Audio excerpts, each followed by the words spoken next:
Hi friends. आज हम operating system DBMS और कंप्यूटर नेटवर्क, ठीक है, इनके questions, object type questions solve करेंगे कुछ। ठीक है, ओके। चलिए, तो पहला क्वेश्चन है, ठीक है, पहला क्वेश्चन क्या है हमारा? A process control block PCB does not contain which of the following. ठीक है, मतलब ये PCB क्या कंटेन नहीं करता। तो देखिए, मैंने बताया था ऑपरेटिंग सिस्टम में, मेरे वीडियो अभी जो मैंने बनाया था, तो उसमें था, देखो, इसमें जो फाइल्स रहती हैं तो उसमें कोडिंग भी रहती है, ठीक है, स्टैक, ठीक है, स्टैक मतलब उसमें जो भी स्टोर रहते हैं, और उसमें क्या है, डेटा भी रहता है, ठीक है। लेकिन जो बूट स्टेप प्रोग्राम है ना, वो इसमें नहीं रहता है, ठीक है। तो क्या है, कौन क्या, डज नॉट कंटेन, तो ये सब रहते हैं इसमें, लेकिन ये इसमें नहीं है। तो सही आंसर क्या हो जाएगा अपना?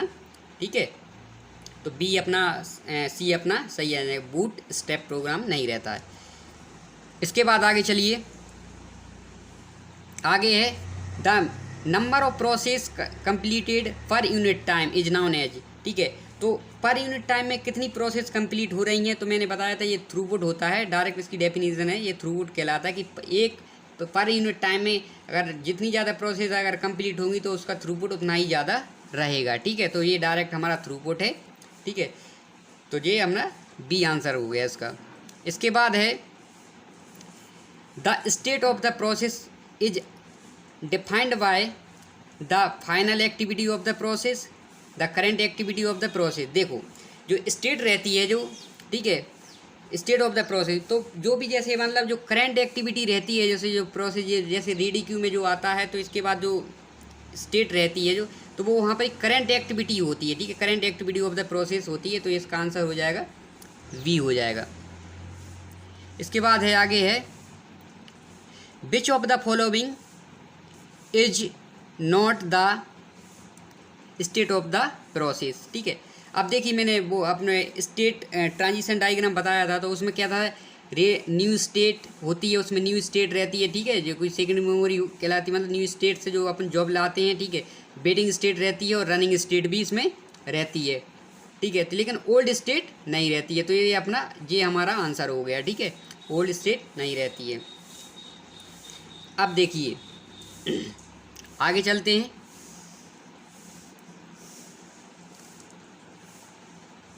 तो आगे है हमारा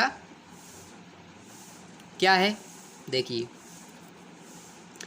the degree of multi programme is the number of, तो डिग्री ऑफ मल्टी प्रोग्रामिंग कौन मेंटेन करता है? देखिए, लॉन्ग टर्म शेड्यूलर मेंटेन करता है डिग्री ऑफ मल्टी प्रोग्रामिंग। ठीक है, तो क्या होता है, the number of process is in input output Q, the number of process is memory, ठीक है, number of process in the ready queue.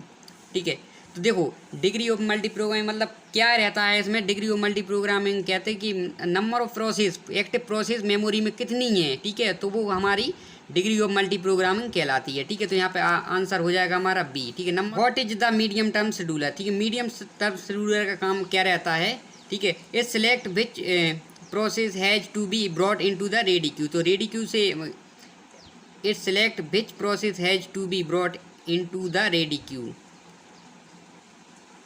तो देखिए, तो मतलब select which process has to be brought in to ready queue में कौन process लाता है? ठीक है, रेडी क्यू में जो प्रोसेस लाता है, तो यहाँ पे क्या, लॉन्ग टर्म शेड्यूलर का काम रहता है। ठीक है, लॉन्ग टर्म क्या है, न्यू से रेडी क्यू में लाता है, तो ये लॉन्ग टर्म शेड्यूलर का की डेफिनेशन है। ठीक है, मतलब ये लॉन्ग टर्म का काम है। ठीक है, दूसरा है, बी है, दूसरा है it select which process has to be execute next and allocated CPU, तो ये काम किसका है? शॉर्ट टर्म शेड्यूलर का, ये शॉर्ट टर्म शेड्यूलर का काम है।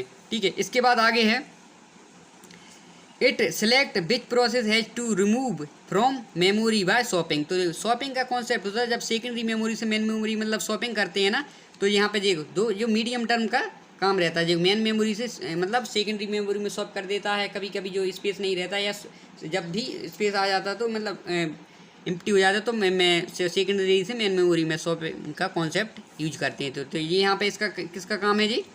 मीडियम टर्म शेड्यूलर का काम है। ठीक है, तो अपना आंसर क्या हो जाएगा? सी आंसर हो जाएगा। ठीक है, अपना सी आंसर हो जाएगा। आगे चलिए, आगे चलते हैं, देखिए क्या है, देखिए अब आगे क्वेश्चन है mutual exclusion problem occurs. Mutual exclusion problem कब ऑकर होती है? म्यूचुअल एक्सक्लूजन क्या होती है? जब भी दो कोई भी प्रोसेस है ना, अगर कोई प्रोसेस जैसे मान लो P1 है यहाँ पे और P2 है, ठीक है, कोई भी शेयर रिसोर्स है, मान लीजिए यहाँ पे पेन है, ठीक है, तो यहाँ पे क्या म्यूचुअल एक्सक्लूजन कब ऑकर होता है? जब कोई शेयर ए भी शेयर कर रही है, एक ही पेन है, मतलब जो कॉमन है, कॉमन पेन है ना, इसको दोनों शेयर कर रही है, तो यहाँ पे क्या हो जाता है, among process that share resource, मतलब ऐसी प्रोसेस जो शेयर रिसोर्स को यूज करती हैं, तो वहाँ पे क्या हो, म्यूचुअल एक्सक्लूजन प्रॉब्लम ऑकर होती है। कहाँ पे होती है?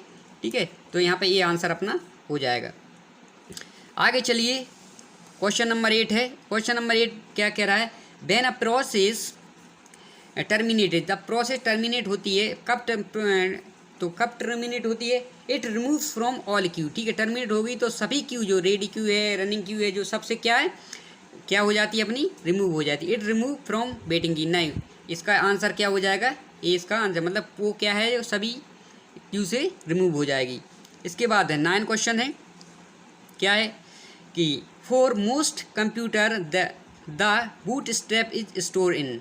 तो देखो बूट स्ट्रैपिंग होती है जब कोई भी कंप्यूटर स्टार्ट होता है, तो वो यहाँ पे जो प्रोग्राम्स जो रन करता है, जो परमानेंट प्रोग्राम्स रहते हैं, ठीक है, जो कि ये परमानेंट मेमोरी में स्टोर होते हैं। किसमें? रोम में, रीड ओनली मेमोरी जो कि परमानेंट मेमोरी है। तो हमारा जो बूट स्ट्रैप जो स्टोर रहता है वो हमारा रोम में स्टोर रहता है, ठीक है। रैम क्या होते हैं? रैंडम एक्सेस मेमोरी, जो कि ठीक है परमानेंट नहीं है। कैश मेमोरी क्या रहती है? जो सीपीयू के बहुत पास में रहती है, वो बहुत फास्ट मेमोरी रहती है। रजिस्टर क्या सीपीयू में ही रहती है, ठीक है। तो हमारा आंसर क्या हो जाएगा? हमारा आंसर हो जाएगा रोम, ठीक है। इसके बाद आगे चलिए, अगला क्वेश्चन है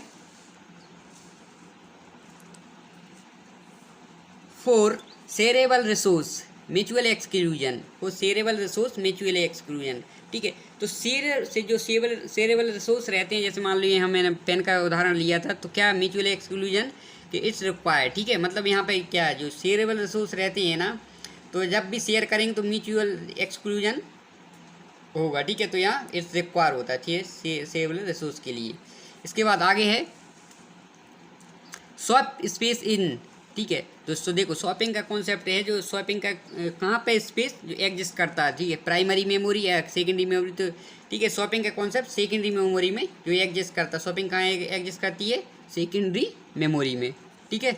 आगे चलिए, आगे है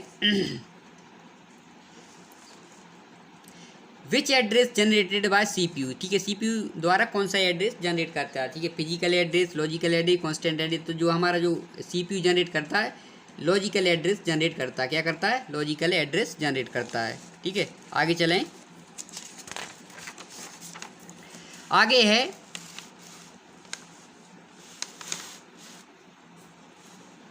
देखिए क्या है क्वेश्चन।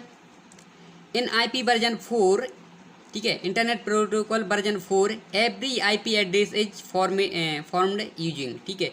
तो हर एक IP एड्रेस कितनी बिट का रहता है? वो 64 बिट का, 32 बिट का है, 128 बिट का। तो यहाँ पे सही आंसर होगा 32 बिट का जो IP एड्रेस रहता है हमारा 32 बिट का रहता है। और अगर यहाँ पे IP वर्जन 4 की जगह यहाँ पे IP वर्जन अगर 6 होता तो वहाँ पे 128 बिट का होता, ठीक है। यहाँ पे IP वर्जन 6 के लिए जी आंसर होता है, ठीक है, ये ध्यान रखना। इसके लिए आगे है 127.0.0.1 इज एन एग्जाम्पल ऑफ, किसका है, ठीक है, क्लास ए एड्रेस है, क्लास सी एड्रेस है, लोकल लूप एड्रेस है, ठीक है, लूप बैक एड्रेस है या नन है, ठीक है। तो देखो जब भी कोई भी एड्रेस अगर 127 से स्टार्ट होता है, तो वो हमारा जो स्पेशल एड्रेस रहता है वो क्या है? लूप बैक एड्रेस रहता है, ठीक है। लूप बैक एड्रेस, मान लो कोई पैकेट है, यहाँ पे ये राउटर है, ठीक है, तो यहाँ पे क्या कोई अगर पैकेट फंस जाता है, तो यहाँ पे देखो लूप, मतलब इस लूप में फंस जाता है, तो यहाँ पे ये क्या है? इधर ही ऐसा घूमता रहता है, ठीक है। तो यहाँ पे ये 127 से अगर ये स्टार्ट होता है, तो हमारा वो एड्रेस क्या कहलाता है? लूप बैक एड्रेस कहलाता है, ठीक है। आगे है OSI फुल फॉर्म, ठीक है, OSI जो मॉडल है उसकी फुल फॉर्म क्या है, ठीक है, ऑपरेटिंग सिस्टम इंटरफेस नहीं, ओपन सिस्टम इंटरकनेक्शन, ठीक है, इसका फुल फॉर्म है ओपन सिस्टम इंटरकनेक्शन है। आगे है 16 है the OSI model has layer, मतलब OSI मॉडल में कितनी लेयर होती हैं, कितनी लेयर होती है, 7 लेयर होती है। कौन कौन सी होती है? फिजिकल लेयर होती है, अपनी डेटा लिंक लेयर होती है, ठीक है, physical layer, data link layer होती है, नेटवर्क लेयर होती है, ठीक है, ट्रांसपोर्ट लेयर होती है। इसके बाद अपनी है ट्रांसपोर्ट लेयर हो जाएगी, इसके बाद सेशन लेयर हो जाएगी, प्रेजेंटेशन लेयर हो जाएगी, एप्लीकेशन लेयर हो जाएगी, ठीक है, 7 लेयर हो जाएंगी, तो अपनी ये लेयर होती हैं। इसके बाद है देखिए CPU, sorry CRC stand for, ठीक है, CRC की फुल फॉर्म क्या है? ठीक है, code repeated check cycle redundancy check, ठीक है, तो यहाँ पे आंसर हो जाएगा इतना, ठीक है। इसके बाद है the network layer concern with, network layer concern with, तो देखिए इसका पूछने का मतलब ये है कि जो नेटवर्क लेयर है किसके साथ, मतलब जो मतलब किस में वो कंसर्न करती है। तो देखो बिट में रहता है, जो पैकेट रहता है किस फॉर्म में रहता है, मतलब जो भी डेटा अपन ट्रांसफ़र करते हैं वो किस फॉर्म में ट्रांसफ़र करते हैं नेटवर्क लेयर में, ठीक है, तो बिट में, फ्रेम में, पैकेट में, नन, ठीक है। तो जो नेटवर्क लेयर में जो डेटा ट्रांसफ़र होता है वो पैकेट की फॉर्म में होता है, ठीक है। फ्रेम की फॉर्म में क्या रहता है, डेटा जो डेटा लिंक लेयर पे फ्रेम की फॉर्म में होता है, ठीक है। नेटवर्क लेयर पे क्या किस में होता है, पैकेट में होता है। और जो फिजिकल लेयर में बिट्स में डेटा ट्रांसफ़र होता है। तो यहाँ पे जो नेटवर्क लेयर का पूछा हुआ है यहाँ पे, तो यहाँ पे क्या आंसर हो जाएगा, सी आंसर हो जाएगा। इसके बाद है the HTTP port number is, ठीक है, हाइपर टेक्स्ट ट्रांसफ़र प्रोटोकॉल इसकी फुल फॉर्म होती है, ठीक है। इसका पोर्ट नंबर होता है 80, ठीक है, 80 रहता है, ठीक है, और 53 रहता है SMTP का, ठीक है। तो यहाँ पे आंसर हो जाएगा अपना 80 हो जाएगा। आगे है following is not a application layer protocol, तो कौन सा एप्लीकेशन लेयर प्रोटोकॉल नहीं है, ठीक है। हाइपर टेक्स्ट ट्रांसफ़र प्रोटोकॉल ये होता है, ठीक है। SMTP simple mail transfer protocol ये भी होता है, ठीक है। और फाइल ट्रांसफ़र प्रोटोकॉल, ठीक है, ये भी होता है। क्योंकि जो यहाँ HTTP जो यहाँ मैं थोड़ा मैं कंफ्यूज हो गया हूँ यहाँ पे, कि इसमें क्या जो है 53 होता है ना, तो यहाँ पे इसमें ठीक है कोई बात नहीं। SMTP फाइल ट्रांसफ़र प्रोटोकॉल का 25 होता है, ठीक है। इसका यहाँ शायद मुझे इसको जो इसका पोर्ट नंबर होता है फाइल ट्रांसफ़र प्रोटोकॉल का पोर्ट नंबर शायद 25 होता है, ठीक है। SMT का 53 होता है, एक बार कंफर्म कर लेना, ठीक है। ओके, चलो आगे चलते हैं, ठीक है। आगे है देखिए the normal form in which every determinant is या की, एक कौन सी नॉर्मल फॉर्म है जिसमें हर एक डिटर्मिनेंट की, मतलब यहाँ पे ये A डिटरमाइन B है या और C डिटरमाइन D है, ठीक है। तो ये यहाँ पे जो लेफ्ट साइड में जो है सभी की हों, ठीक है, वो कौन सी फॉर्म में होती है, वो अपनी BCNF voice code normal form, BCNF form में जो हर एक डिटर्मिनेंट की रहती है जो इधर, वो सभी की होती हैं, ठीक है। तो वो BCNF में होती हैं, ठीक है। 2NF में क्या रहता है, ठीक है, 2NF में अगर कोई है तो उसके लिए क्या है, पार्शियल डिपेंडेंसी नहीं होना चाहिए। और 3NF में क्या है, ट्रांजिटिव डिपेंडेंसी नहीं होना चाहिए, ठीक है। आगे चलते हैं। Third normal form is based on the concept of, third normal form में क्या रहता है, ठीक है। अब देखिए पार्शियल डिपेंडेंसी, ट्रांजिटिव डिपेंडेंसी और फंक्शनल डिपेंडेंसी नन, ठीक है। तो थर्ड नॉर्मल फॉर्म है, उसमें क्या है, ट्रांजिटिव डिपेंडेंसी नहीं होना चाहिए, ठीक है। ओके, तो आंसर अपना क्या हो जाएगा, V हो जाएगा। इसके बाद है 22 है हमारा, तो क्या हो जाएगा 20, functional dependency are generalization of, ठीक है, किसका है, की डिपेंडेंसी, ठीक है, रिलेशनल डिपेंडेंसी या डेटाबेस डिपेंडेंसी। तो देखो फंक्शन डिपेंडेंसी में क्या करते हैं, हम एक कोई भी ऐसा की फाइंड करते हैं, जैसे ABC है, तो ऐसी कोई एक की फाइंड करते हैं कि ये इस रिलेशन को डिटरमाइन कर ले। तो यहाँ पर की का कॉन्सेप्ट होता है, तो की डिपेंडेंसी पर, ठीक है, जनरलाइज फॉर्म क्या होता है, की। तो फंक्शन डिपेंडेंसी में की फाइंड करते हैं, मतलब हमें कि इस रिलेशन जो ऐसा की हो जाए, मतलब जिससे जो पूरा डिटरमाइन हो जाए, ठीक है। तो इसको ध्यान रखना। आगे है the union operation is represented by, ठीक है, यूनियन ऑपरेशन किसके द्वारा, यहाँ पे कुछ सिंबल दिए हैं, ठीक है। तो देखिए ये यहाँ पे क्या है, यूनियन, ठीक है, ये क्या है, इंटरसेक्शन है, ठीक है, ऐसे इंटरसेक्शन है, और ये डिफरेंस है, और ये यूनियन है। तो यहाँ पे आंसर यू, ठीक है, यूनियन हो जाएगा। अब आगे चलते हैं, आगे है 24,